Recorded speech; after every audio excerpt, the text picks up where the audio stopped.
Coucou, on se retrouve aujourd'hui. Page... on est page combien déjà?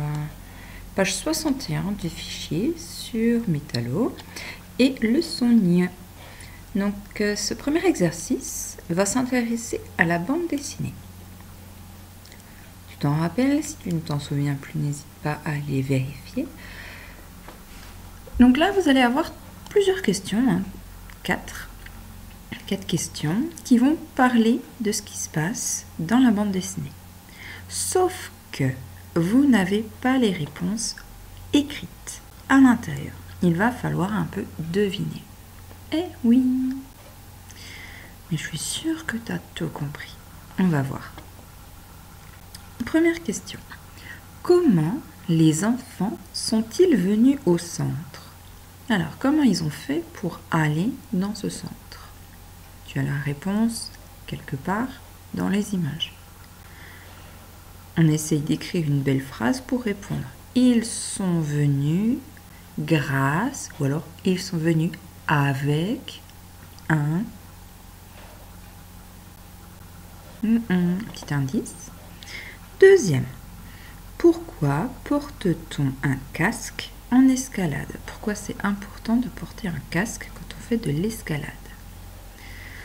C'est pour se... ça sert. On porte un casque parce que... Il y a plein de réponses possibles. À ton avis, pourquoi est-ce qu'il est très important de porter un casque en escalade? Troisième question. Que font les enfants en premier en arrivant au centre? Quand ils arrivent, qu'est-ce qu'ils font la première matinée? Là, tu as cette réponse dans la deuxième case. Qu'est-ce que fait Métallo avec Louis? Ils sont où? Alors, qu'est-ce qu'on peut faire comme phrase de réponse? Les enfants commencent par... En premier, les enfants défont, mettent, rangent. Il y a plein de possibilités. Et dernière question. Pourquoi Elsa a-t-elle reçu un cadeau? Comment ça se fait qu'à la fin, Métallo lui offre une licorne en peluche? Qu'est-ce qui s'est passé? Pourquoi est-ce qu'il lui donne? Qu'est-ce qu'on peut faire comme réponse? Elsa a reçu un cadeau parce que, ou c'est pour, Elsa s'est fait donc, ou pour féliciter. Ok? Donc tu vois, il y a plein de solutions possibles. Essaye de trouver celle qui correspond à ton avis. C'est ton idée à toi. Comment tu comprends cette bande dessinée? Page 62. Cette fois-ci, on s'intéresse au son. C'est exactement la même chose qu'on a fait ensemble dans la recherche des sons, dans la découverte du ñ. Donc on a le n, on a le ñ, on a plein de dessins. En plus, il va falloir essayer de trouver comment ils s'écrivent. Et bien vérifier si nos oreilles entendent n ou entendent ñ. On les lit un petit coup ensemble. Peigne, peigne. Carnet, carnet. Quel k tu vas utiliser? C'est un mot étranger, c'est un mot rare, c'est un mot de question? Non, c'est un mot tout simple qu'on utilise très facilement. On va au plus simple, le C. Journal, journal. Jour, on l'a dans le cahier du jour. Nal, pas besoin de E puisque c'est un journal. Agneau, agneau. Tu as l'indication du O de fin. Grand O. Agneau. Cabane, cabane. Mora ou pas?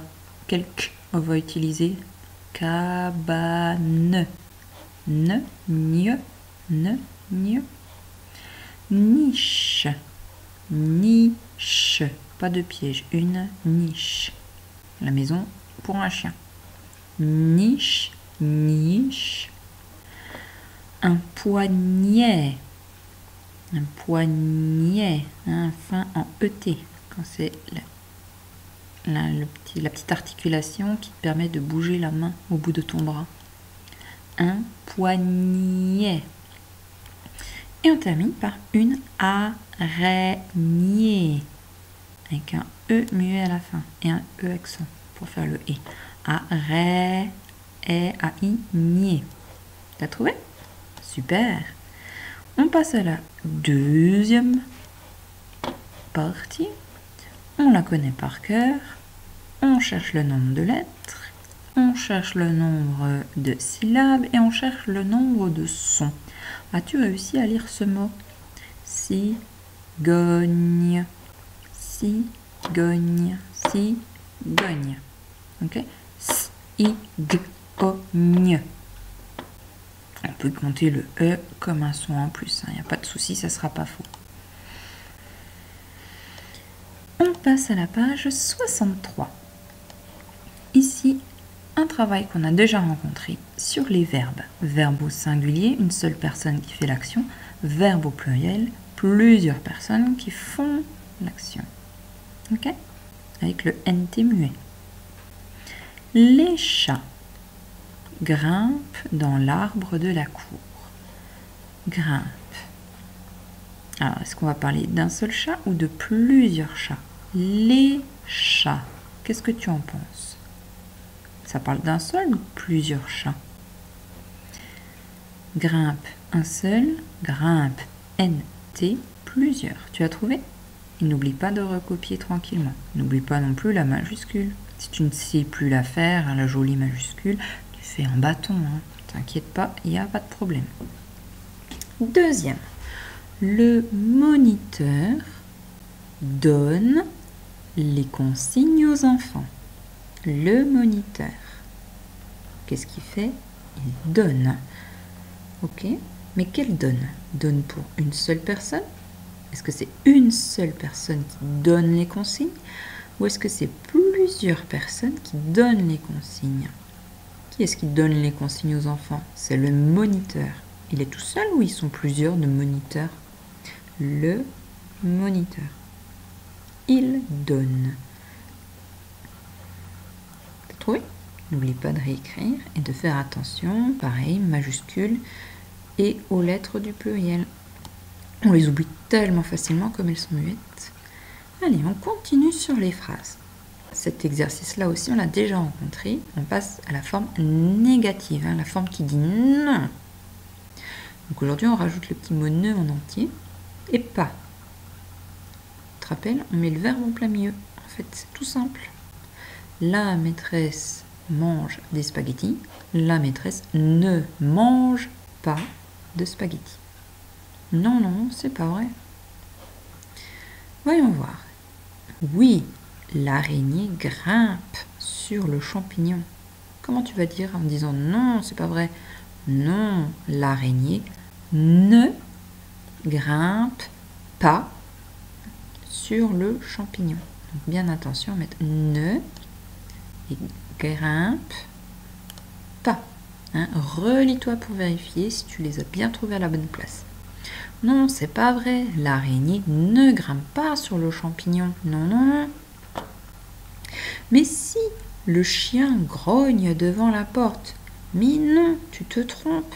Le chien ne grogne pas devant la porte. Tu dis n'importe quoi.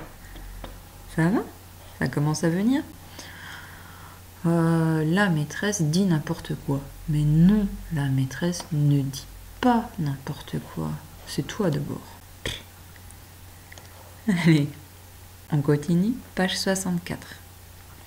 Ici, tu as 3 textes à lire. Celui-ci en orange, celui-là en rose et le dernier en bleu. Les 3 veulent parler de notre histoire en bande dessinée. Mais il y a un petit problème. Il y en a qui racontent n'importe quoi. Et il y en a un qui raconte le mieux toute l'histoire. On essaye de les lire ensemble? N'hésite pas à lire d'abord tout seul, hein. Tu peux mettre pause et puis revenir quand tu as terminé. Il y avait une araignée sur le lit de métallo. Il y avait une araignée sur le lit de métallo. C'est vrai ou c'est pas vrai? Non, déjà celui-là, c'est vrai. Il a joué avec elle toute la journée. C'est vrai que métallo il joue avec l'araignée toute la journée? Non, donc cette partie-là, on va la barrer. Ok? Tu vois l'exercice, ce que ça veut dire? Ouais. Quand c'est vrai, on laisse. Quand c'est faux, on barre. C'est un vrai ou faux, mais sous une autre forme, tout simplement. Donc, tu lis tranquillement et tu barres si ça n'a rien à voir avec l'histoire. Ok? Ça va? C'est plus clair? Bon. Tu veux qu'on continue? Le soir, avec ses amis, ils ont mangé des lasagnes et des champignons. Alors, là, le mot important, c'est le soir. Vérifie dans ta mémoire ou dans le texte si c'était bien le soir. Peut-être que c'était le midi. Ou peut-être que c'est vraiment le soir. Ou peut-être que c'était le midi. Mais en tout cas, ce qui est sûr, c'est que c'était pas le goûter. Ok? Alors, maintenant, le texte rose. Elsa est une petite fille de la classe de métallo. Est-ce que cette phrase est vraie ou est-ce que cette phrase est fausse? En allant faire de l'escalade, elle a glissé et s'est cassé le bras. Alors, est-ce que tout ça c'est juste ou est-ce qu'il y a quelque chose de faux dedans? Moi je sais, il y a un problème ici. Chut, c'est un secret, mais laisse-le travailler. Oh. À l'hôpital, elle a eu une girafe en peluche. Alors, est-ce qu'il y a quelque chose de faux là-dedans ou est-ce que tout est vrai? À l'hôpital, elle a eu une girafe en peluche. Et on passe au texte bleu. À l'escalade, Elsa s'est fait mal à la jambe. Est-ce que c'est vrai? Tout à l'heure, on avait le bras. Déjà, il y a un problème entre les deux. Moi, je regarde l'image, ça n'a pas l'air d'être son bras. C'est métallo qui a pu la ramener au centre. Alors, est-ce que c'est vrai ou est-ce qu'il y a une erreur là-dedans? À l'hôpital, on lui a mis un plâtre sur la jambe. Un plâtre, hein, c'est ce qui empêche de bouger. Ce qu'on met autour d'une jambe ou d'un bras qui a été cassé. Pour l'empêcher de bouger, comme ça les os ils peuvent se recoller ensemble, on dit ressouder. Métallo lui a donné une licorne en peluche. Alors, est-ce que c'est vrai? Est-ce que tu as trouvé toutes les erreurs? Est-ce que tu as bien réussi à toutes les barrer? Par exemple, ici, girafe, c'était pas vrai, c'est une licorne. Est-ce que tu as trouvé le texte où tout est vrai? Moi, j'ai trouvé. Ouais, ça va? Alors, normalement, là, tu arrives sur un exercice que tu as déjà fait. Hein, ça va avec la révision du K. Donc, nous, on s'arrête là. J'espère que tout s'est très bien passé. Allez, à tout bientôt.